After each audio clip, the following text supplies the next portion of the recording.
गेल्या वेळी ताईंनी सुचवलं होतं की आपल्या जगण्याशी निगडीत काही मूलभूत गोष्टींपासून आपण सुरुवात करूया.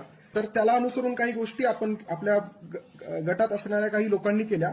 आज ताई त्यावर थोडंसं बोलतील, एकंदर नई तालीमबद्दल आपल्याला काही गोष्टी सांगतील आणि पुढच्या टप्प्यात आपण चर्चेच्या स्वरूपात हा आजचा वेबिनार करणार आहे. त्यामुळे मी ताईंना रिक्वेस्ट करतो की आतापर्यंतच्या ऍक्टिव्हिटीज आणि तुमचं काय त्याच्यावर म्हणणं आहे ते आम्हाला सांगावं आणि त्यानंतर मग आपण ह्या गटात हळूहळू जे कनेक्ट होतील आणि आपण सगळे साधारण चर्चेच्या स्वरूपात हा वेबिनार पुढे